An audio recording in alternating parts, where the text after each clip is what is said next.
Jadi di dalam surat Luqman ayat 32 Allah menceritakan tentang orang yang berdoa ketika ada butuhnya aja. Kata Allah, wa idza ghashiyahum mawjun kadh-dhulali da'u Allah mukhlishina lahud-din falamma najjahum ilal barri faminhum muqtasid wa ma yajhadu biayatina illa kullu khattarin kafur. Allah ngasih sebuah analogi tentang orang yang sedang hanyut di tengah lautan. Ketika orang menaiki bahtera, di tengah lautan terjadi badai, sampai maujung kadhulal, sampai ombaknya itu kayak gunung, lebih tinggi daripada kapal. Tiba-tiba dia da'awullaha mukhlishina lahuddin. Tiba-tiba dia berdoa, dia beribadah dan tulus banget beribadah kepada Allah. Ya Allah, dia sholat, dia zikir, dia ngaji, dia doa. Kenapa? Karena dia sedang terancam dengan maujung kadhulal, badai dan ombak yang lebih besar daripada gunung. Tapi falamma najjahum, ketika dia udah selamat, faminhum muqtasid, sebagian dari mereka kembali melenceng dari jalan Allah, lupa sama Allah, larut lagi dalam dosa-dosa dan seterusnya. Apa yang Allah ingin sampaikan di sini? Banyak.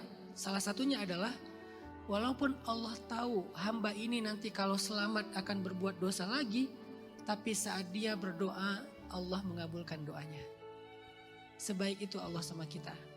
Jadi jangan berkecil hati kalau kita belum mampu solehnya istiqomah banget.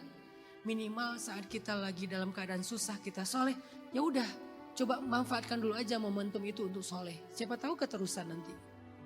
Siapa tahu nanti gara-gara itu jadi dawam. Kita misalnya lagi ada musibah, tahajud selama 40 hari. Biasanya kalau udah 40 hari melakukan sesuatu bakal dawam tuh. Jadi musibah, kesulitan hidup bisa jadi sebuah momentum kita pulang lagi kepada Allah.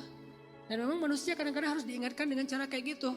Allah sering manggil kita, kadang-kadang Allah memanggil kita sehari 5 kali loh dengan suara azan.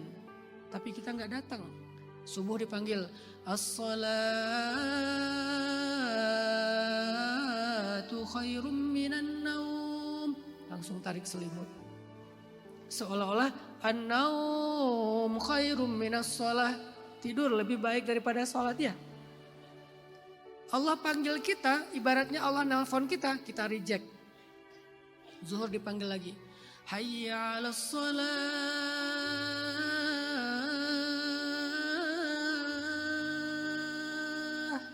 Lagi sibuk di kampus, lagi sibuk kerjaan, reject lagi. Allah panggil lagi di asar. Hayya 'alas shalah.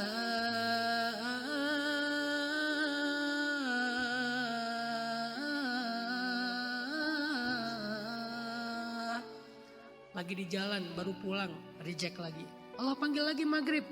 Hayya 'alal falah.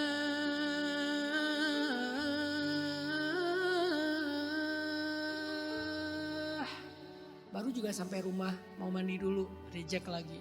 Allah panggil lagi isya. Hayya 'alal falah.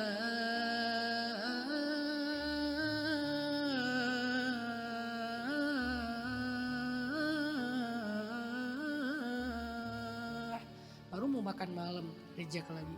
Sehari 5 kali Allah panggil kita, sehari 5 kali kita reject panggilan Allah, dan Allah enggak marah. Saking sabarnya Allah sama kita, saking sayangnya Allah sama kita. Besok dipanggil lagi, reject lagi. Lusa dipanggil lagi, sebulan, 2 bulan, setahun, 2 tahun. Selalu kita reject panggilan Allah, tapi Allah enggak marah sama kita. Padahal kalau Allah mau marah, bisa aja tiba-tiba kita tuli, enggak bisa dengar. Suara azan tetap ada, tapi kita gak mampu lagi mendengarnya. Gampang buat Allah, tapi kita masih tetap bisa mendengar. Cuman Allah terlalu kangen sama kita.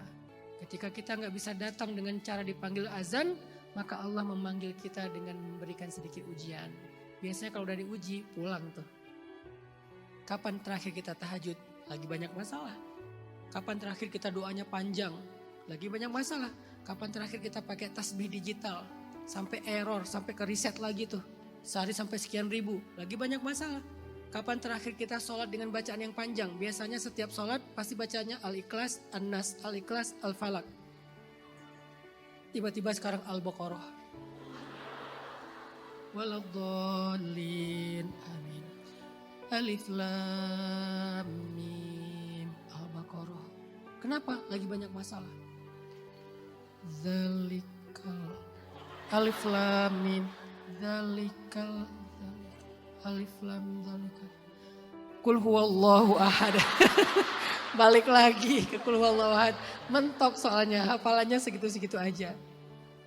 Jadi masalah itu kadang jadi momentum buat kita pulang kepada Allah karena Allah kangen sama kita. Gak apa-apa.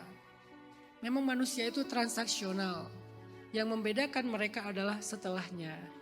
Jadi ketika terjadi, ya udah nikmatin aja sebagai sebuah momentum pulang ke Allah. Siapa tahu keterusan. Siapa tahu setelahnya dawam dan istiqomah. Nanti setelahnya kalau kita balik arah lagi, Allah tunggu lagi. Allah itu gak pernah berputus asa nunggu kita taubat. Yang ada kita yang berputus asa dalam taubat.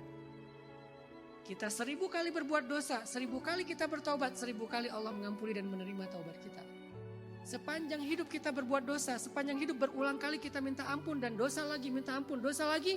Setiap kali kita minta ampun, setiap kali itu juga Allah tetap mengampuni dosa kita. Walaupun Allah tahu besok kita akan berbuat dosa lagi. Sebaik itu Allah sama kita. Allah tahu orang-orang yang Allah akan selamatkan di dalam lautan ini.